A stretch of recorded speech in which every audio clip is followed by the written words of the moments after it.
Welcome back to Horn Takes, your Texas football and baseball talk destination. I'm Sean Redfern. We survived the holidays.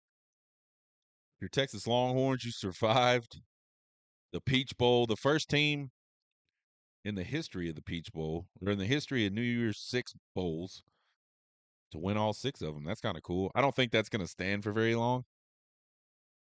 It's still pretty cool to be the first team to do that. It is Thursday. It's a Friday Eve. I got to be honest with y'all. These playoffs got me all messed up on days. Being off and having these playoffs have got me all messed up. But getting back on a regular schedule now, at least from work perspective. Hope you guys enjoyed the holidays. Hope you guys had a good, safe holiday. We're gonna do Drunk Sean thoughts today. Won't be a long show. But we're gonna do some Drunk Sean thoughts. Check us out on Twitter, TikTok, and YouTube at Horn Takes. If you just like to listen to podcasts, you can find us at Buzzsprout.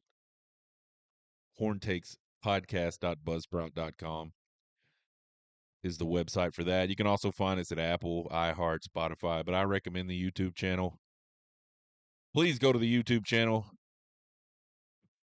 If you're listening, subscribe there, get notified. Lots of content going up there that does not go up anywhere else. Drunk Sean thoughts. Do I have some thoughts on this game? First of all, it feels great to be 13-2. It feels great to be headed to the semis for the second year in a row. This is what Texas fans had envisioned when Steve Sarkisian became the coach a few years ago. This is the type of stuff we wanted to be doing. This is the type of stuff we had been wanting to be doing for a very long time, and we just were not good enough to do it. And now we're good enough to do it, and we've done it 2 years in a row. That's exciting. So you'll probably hear a lot of negative from me today. This is Drunk Sean thoughts. It's emotional. It's all just sort of things I was thinking during the game while I was drinking and watching the game. We did not make it out to the Peach Bowl. We thought about it. Flights were just kind of nuts. And we thought, we'll catch them at the Cotton Bowl. Well, we didn't get tickets to the Cotton Bowl, unfortunately. So I don't think we're going to be at the Cotton Bowl either. And yeah, I know I could go buy them, but man, prices right now are stupid for this game. Certifiably stupid. Get into the Peach Bowl for like $20.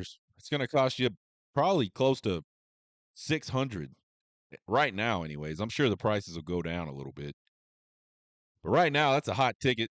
Makes sense. Ohio State, Texas, battling it out. Big game. A lot of people looked at this one last week and said, "This is the real national championship game." It's too bad. It's too bad the winner of Oregon, Ohio State, and Texas couldn't meet up in the national championship game. It's what a lot of people said. I'm not saying I said that. I'm not saying I agree. But it's going to be a hot ticket. It's in Dallas. Man, there's going to be a lot of Texas folks there. Be interesting to see how that turns out in terms of home field feel that it has for Texas. So yeah, you'll hear a lot of negative stuff today out of these Drunk Sean thoughts. But I wanted to lead off with 13-2, and this is where we want to be as a program because it's absolutely true. And I've always thought, I think two things can be true at the same time. You can be happy with where Texas is at right now. You can be ecstatic that this team is in the semis once again. You can also look at that game yesterday and just find a lot of stuff to be pissed off about. That's what I did. That's what I'll do. It won't be all bad. I thought Quinn played an absolute hell of a game. There's a people call him Quintavious on the line, and I don't know exactly why. I just know it's a good thing. There's a character called Quintavious And that's when Quinn's playing really good football. And man, he showed up a few times in this game. He showed up just enough. By the way, one more tidbit on Drunk Sean thoughts. I may say some things that are wrong because this is all based off memory of watching the game. I have not rewatched this game. I will do that today, and we'll have a after action review tomorrow where we'll talk about the rewatch and I'll give my final thoughts and analysis of the game. We'll do some players that popped. I generally do some film type stuff with that, but I think I'm gonna switch that up a little bit this time. I will do film on things, but it'll just be kind of a separate deal. It won't be tied into the show. Yeah, I thought Quintavious showed up a few times yesterday, and definitely when they needed him to. Quintavious was there on the first drive, 2 passes, 77 yards, and a touchdown. I thought Quintavious showed up on that touchdown run. That's something we have not seen out of him, and that was a sellout moment for him. He put it all on the line on that play. There was 2 guys there from Arizona State ready to knock him in the dirt, and he got underneath him, got in the end zone, stretched out, dove out head first.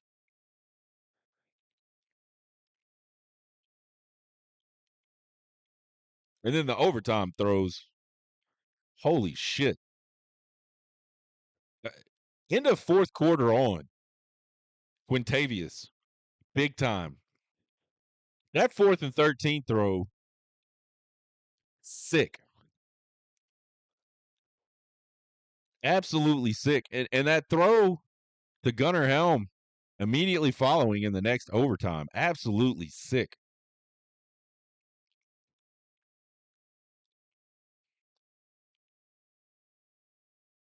I guess at the time, I don't know, man. Maybe I kind of resigned myself to the fact that the game was, I just thought we were going to lose. It was 4th and 13. I just had a feeling. I had a bad feeling from about, man, I don't remember exactly when it was.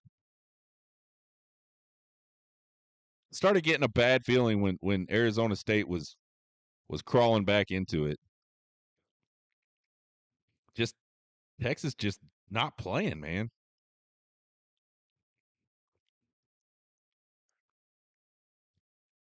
And that was a money throw. I mean, the throw probably wasn't perfect, but it was good enough. And you talk about nut cutting time. Woo! There's still people out there talking shit about Quinn. I don't get it. I do not get it. He is not perfect. We know that. You should know that by now. Been seeing Quinn Ewers for 3 seasons now. He's not perfect. He's not ever going to be perfect. Guess what? No other quarterbacks are perfect. I just do not understand this fan base when it comes to Quinn. I mean, I'll say negative things I'll tell the truth about Quinn, but these guys are like constantly negative about Quinn. Not I try to stay balanced, right? Like I'll talk about the good stuff, I'll talk about the bad stuff. There's a small but loud group out there that's just anti Quinn all the way, and I don't get it, man. Sure, he could have played better in the second and third quarter. Absolutely. So what?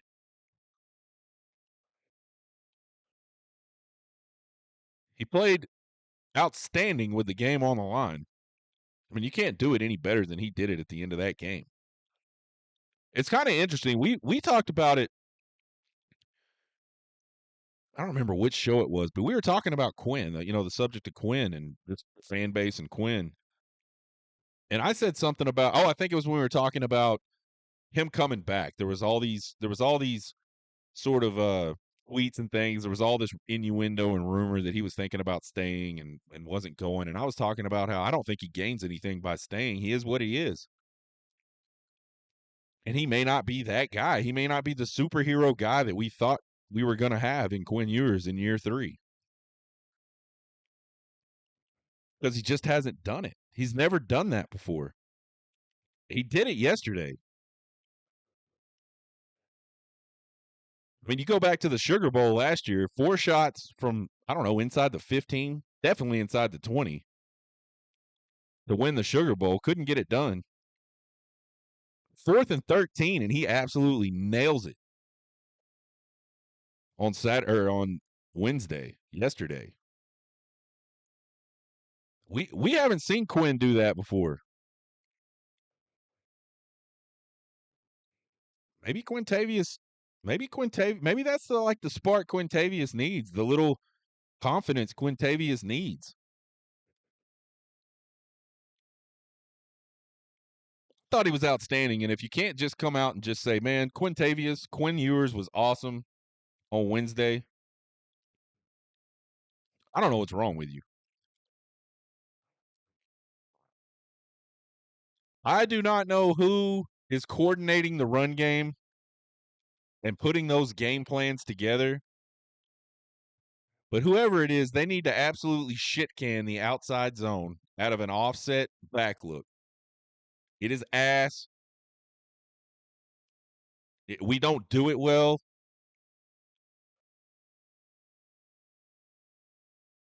I don't.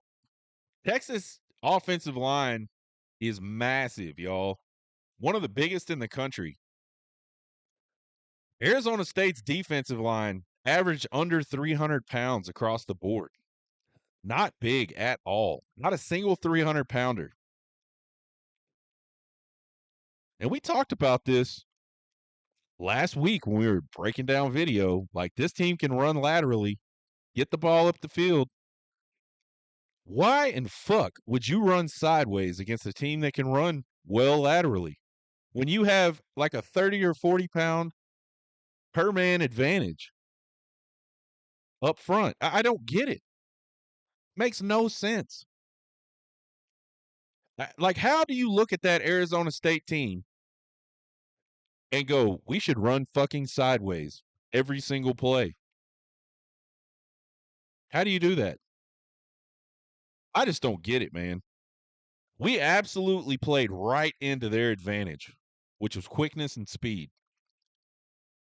and completely against ours, which is size and strength.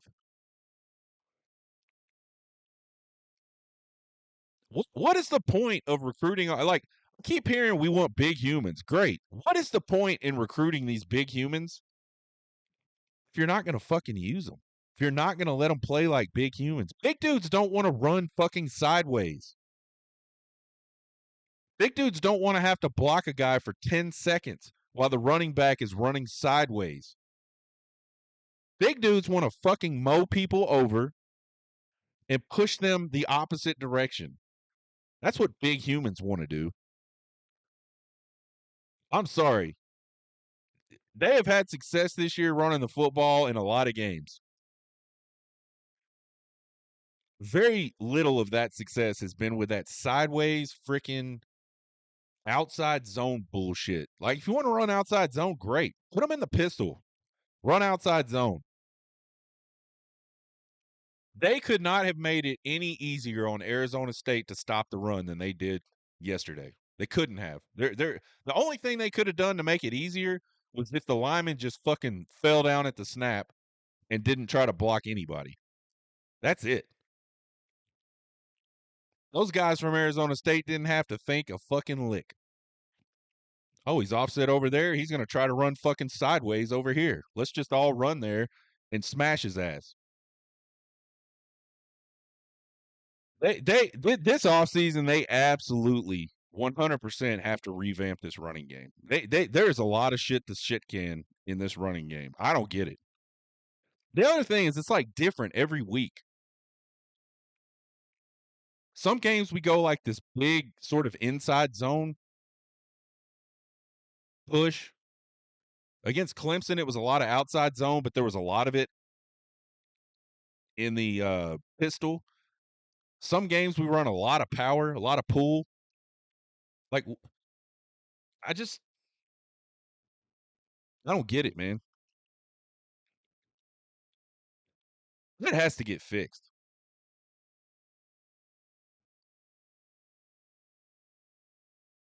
It's got to.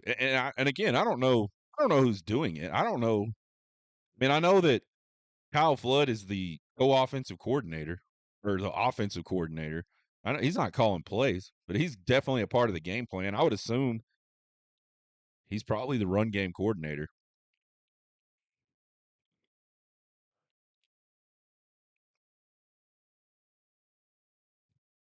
Got to get fixed.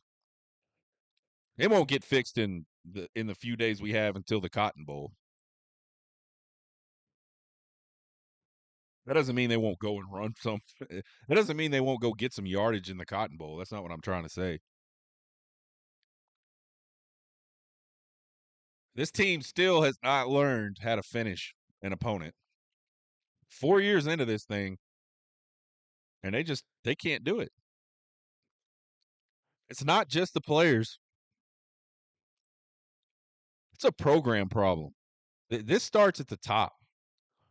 This starts with the attitude. It starts with the play calling. It's just not there. You get a 14-3 lead with I don't know, roughly 6 minutes into the game against an inferior opponent. And man, Arizona State is a good team. I'm not taking anything away from them. There's no fucking way that team should have been able to stay on the field with Texas. You look at their rosters, no way. They may have 3 or 4 NFL guys.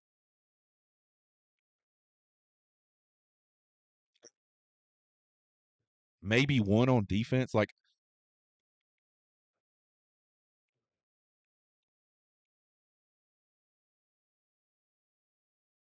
They just went into cruise control. They got a 14-3 lead, and the whole thing went into cruise control. And again, it's not just the players.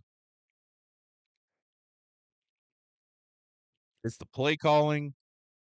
It's like a complete lack of attitude. I don't know. I don't know. I cannot put my finger on it because I'm not there. But something's off.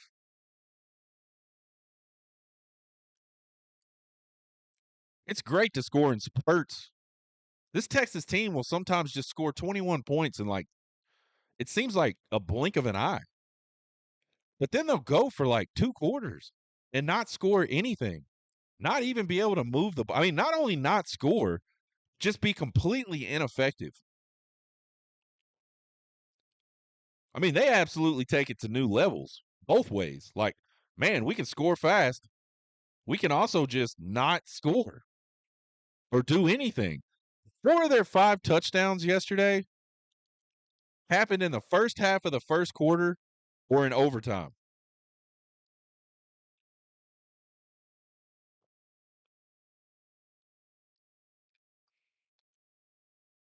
This offense, man, they got to find a way to protect the defense some. The defense is really good. The defense can't be really good, and I don't think it's realistic to ask the defense to be really good in this modern era of football for 4 quarters. It just ain't going to happen. You're going to give up some points.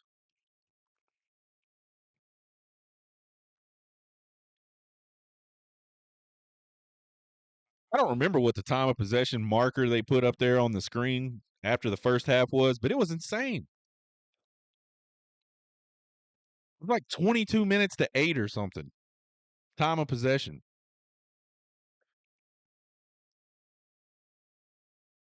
That's crazy. When Sark got here, he said, all gas, no brakes. We're going to be all gas, no brakes. That was almost 4 complete seasons ago. And I don't think we've ever seen that. I don't ever feel like I've watched a Texas game and went, that was all gas, no brakes. They started from the very first snap and they didn't stop until the damn final whistle blew. We have not done that one time in 4 years that I can think of.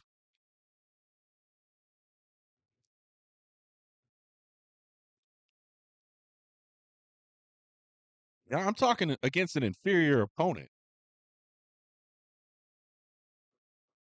I think you could argue that they played a really badass game against Alabama and probably a full game against Alabama last year.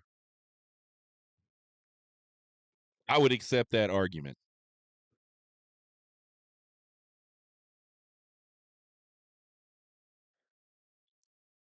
But you go back and look at these games where they're the favorites, big favorites.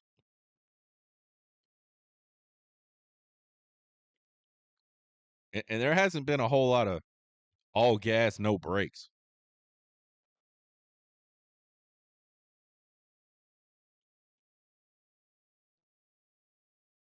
We've just done it too much. Did it last week. Got a big ass lead, pissed it away. Did it this week. Big ass lead, pissed it away.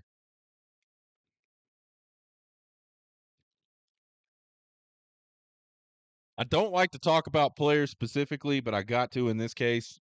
I don't guess I have to. The field goal kicker right now cannot be the field goal kicker in 2025 if you're serious about winning.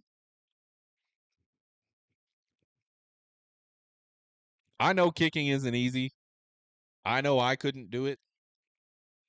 But you know what else? I've never been on scholarship at a D1 football program the size of the University of Texas to kick field goals.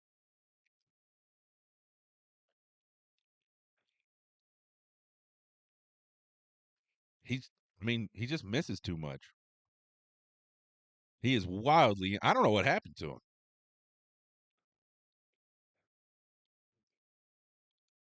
You could make the argument that the missed kicks in the SEC championship game cost Texas an SEC championship. And I never like to do that. I never like to look at one play or two plays and go, that's what cost us the game. But those are both makeable kicks inside. Make one of them. The game doesn't go into overtime and they win.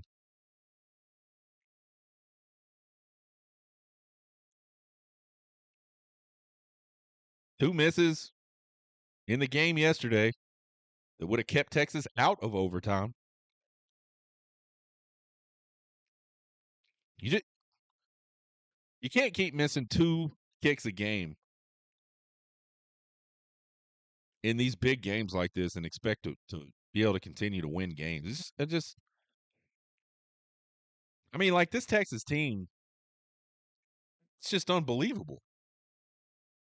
If you really look at the amount of stuff they do that's just not good, it's hard to imagine. It's hard to believe that they're 13-2.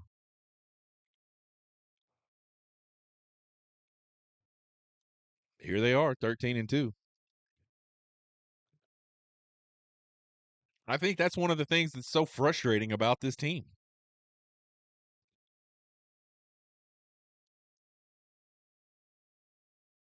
I think the defense got after Sam Levitt's ass a lot. They affected him a lot in this game. They obviously didn't get him on the ground as much as they would have wanted to. He's a really good athlete. We talked about that. We did some film breakdown of him, man. That dude can move with his legs. He's a really good player with his legs. He can extend plays, and he did it.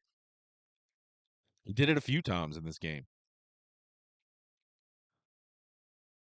But for the most part, I felt like that dude was running for his life the entire game. He didn't have a lot of time to just get set up, survey the field, find a guy, and deliver a pass. I think as we look forward to this matchup with Ohio State in the Cotton Bowl next Friday,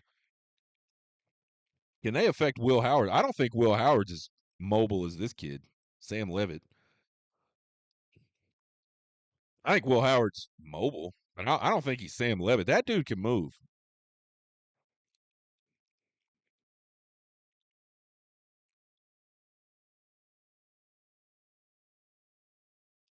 So if they can get some pressure on him, I mean, who knows what this game looks like next week?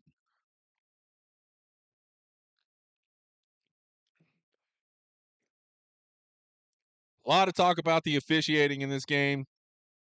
I thought the officiating was equitably horrid. Sometimes we see it go bad against one team or for another team. It was just completely shitty all the way around in this game. That crew should not ever be allowed to officiate a college football game again. They are that bad.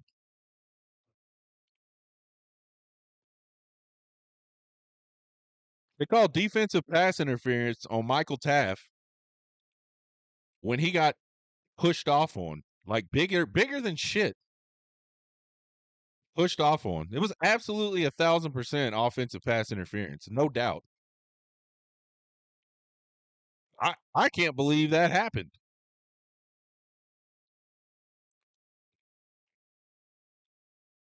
I mean, I can. I just don't know what these guys see. I don't understand why this is hard. Why it's hard for them to see things like this.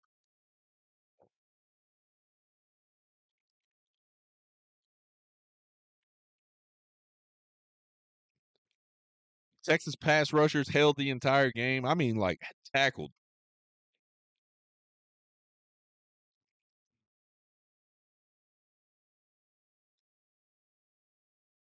This targeting everybody's whining about. Listen,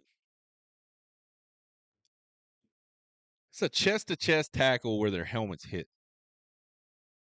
And yeah, maybe the helmet hit first. That's why you wear a helmet.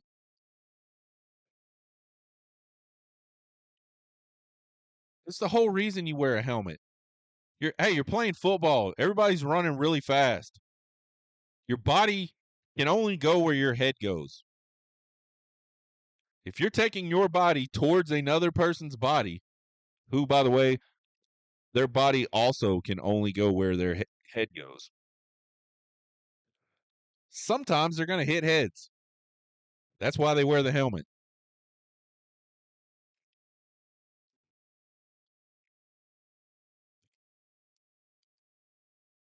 And if you're worried about that play, you should also be worried about the play that happened about 4 minutes earlier on Quinn Ewers' interception. When the guy jumped up, lunged, threw his elbow in Isaiah Bond's face.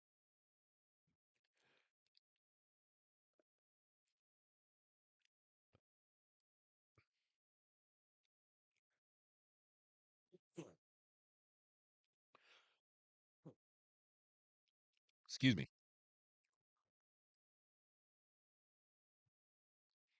So if you're screaming for that other targeting call, you got to also say, well, that interception shouldn't have happened because that should have been targeting. Seems to me that the crew consistently interpreted the rule of targeting the same way in both instances.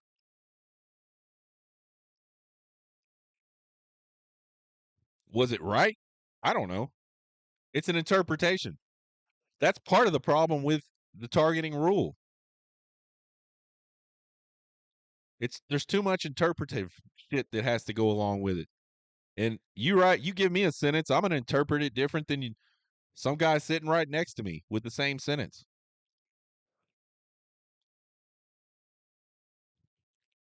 The targeting rule just needs a major rewrite. It is a shitty rule. It has turned into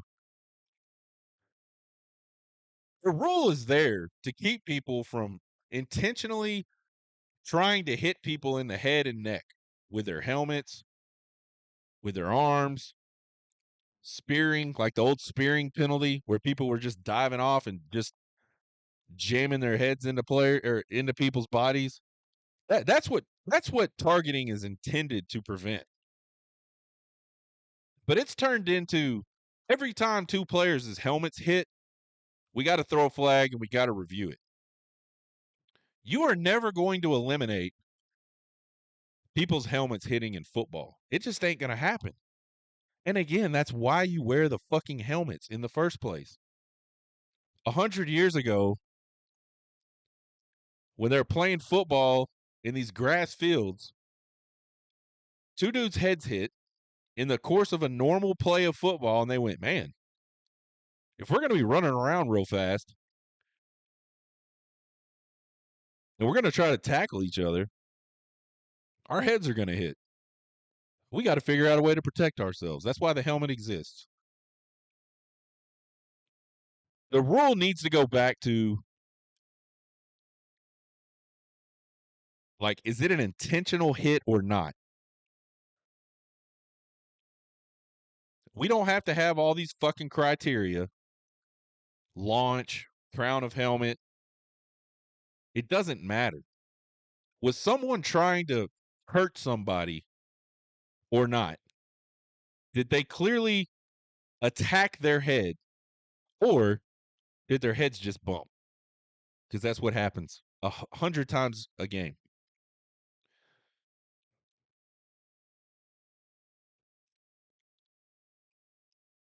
All you people crying about that targeting penalty are like hilariously bad.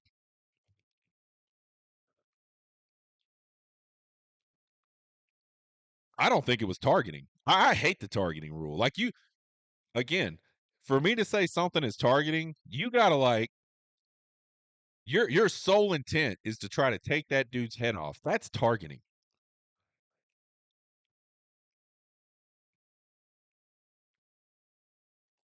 I was really confident early in the season that Silas Bolden was going to house one on a punt return, and that confidence just it almost went away. Honestly, like I can't remember the last time before yesterday that or Silas Bolden had a nice return.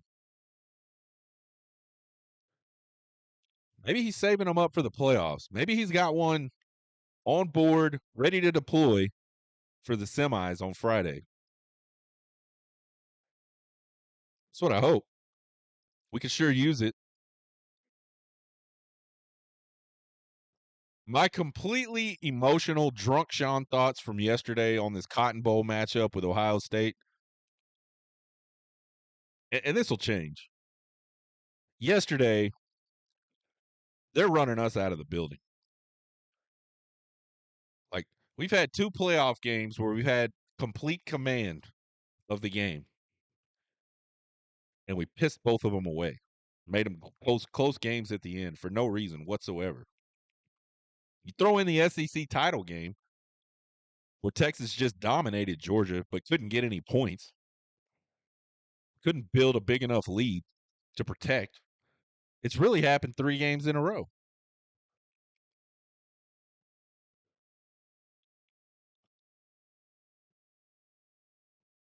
Yesterday, 6 o'clock, 7 o'clock, Ohio State running us out of the building.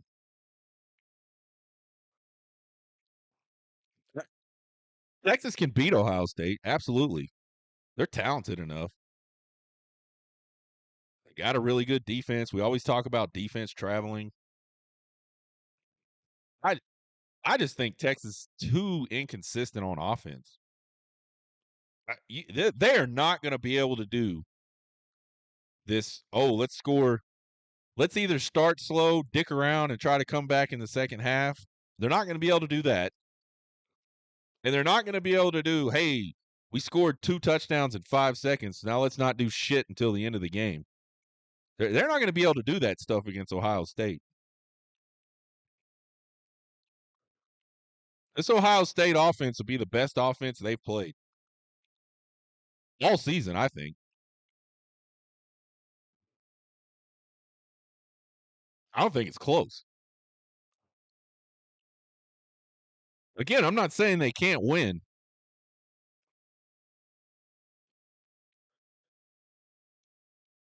But this is probably roster-wise the most talented team left in the playoff. They're really good on defense, and they are explosive on offense.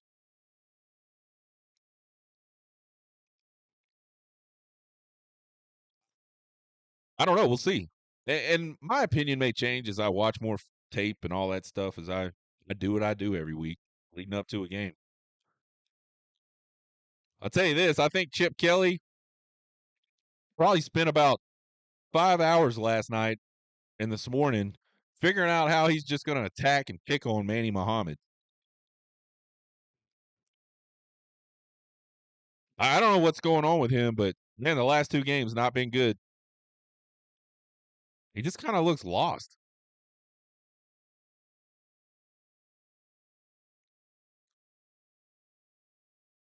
He looks really lost on that trick play touchdown. Like almost like he wasn't even trying to get to. That was like the weirdest looking play to me. Like from a coverage perspective, I don't know what he was doing. He never attempted to like try to reroute himself to run with the wide receiver who had rerouted himself. I don't know. I know that ain't gonna cut it. Ohio State probably got the best wide receiver group in the country. Definitely in the discussion. Like, I mean, you can always argue these things back and forth, and there's probably points leading multiple directions, but they're in the discussion for sure.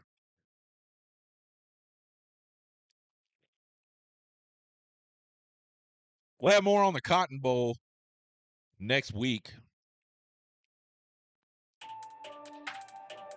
That was Drunk Sean Thoughts. Thanks for joining me today. Thanks for listening to me rant. We back tomorrow. We'll have a Trace Ultra Games recap. We're 1-1 so far. See how we do after tonight. We'll have the after action review tomorrow.